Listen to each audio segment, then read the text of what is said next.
మా వంటగదికి స్వాగతం. మా వంటగదిలో ఈ రోజు వేరుశనగ పప్పులతో లడ్డు తయారు చేయటం చూద్దాం. దానికి కావలసిన పదార్థాలు: వేరుశనగ గుళ్ళు 1 కప్పు, బెల్లం తగినంత. ఇప్పుడు తయారు చేయటం చూద్దాం.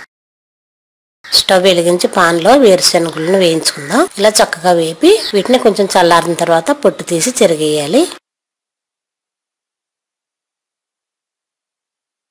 గిన్నెలో బెల్లం వేసి కొద్దిగా నీళ్లు వేసి పాకం పట్టి బెల్లం కరిగిన తర్వాత వేరే బౌల్లోకి వడపోసుకుందాం. ఈలోపు వేయించిన వేరుశనగ పిక్కల్ని మొత్తం పొట్టు తీసేసి చెరిగితే ఇలా తయారవుతాయి. ఇప్పుడు వీటిని పాకంలో వేసి తయారు చేద్దాం. ఇప్పుడు బెల్లం పాకం ఎంతవరకు తయారైందో చూద్దాం. ఇలా కొద్దిగా గిన్నెలో కొంచెం నీళ్లు తీసుకొని చూస్తే ఇలా ముద్దలా రావాలి. ఇప్పుడు దీనిలో మనం వేయించి ఉంచుకున్న వేరుశనగ గుళ్ళు వేసి బాగా కలిపి ఇవి బెల్లం వేరుశనగ గుళ్ళు బాగా కలిసిన తర్వాత ఒక ప్లేట్లోకి తీసుకుందాం.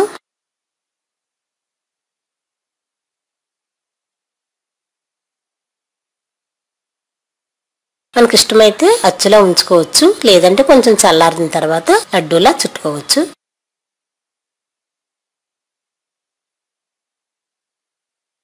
ఇప్పుడు దీన్ని నెయ్యి రాసిన ప్లేట్లోకి వేస్తున్నాను.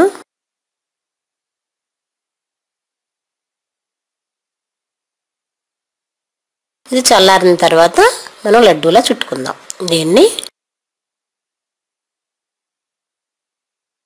చల్లారిన తర్వాత చేత్తో మనం లడ్డూలా చుడితే వేరుశనగ గుళ్ళ లడ్డు రెడీ. ఇవి ఆరోగ్యానికి చాలా మంచిది. బెల్లం కూడా ఆరోగ్యానికి మంచిది.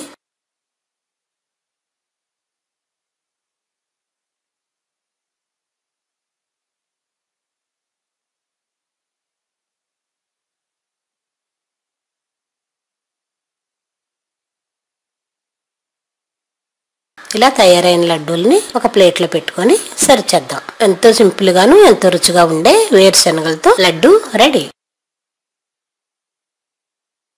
మరిన్ని వంటల కోసం మా వంటగదిని సబ్స్క్రైబ్ కాగలరు. ధన్యవాదములు.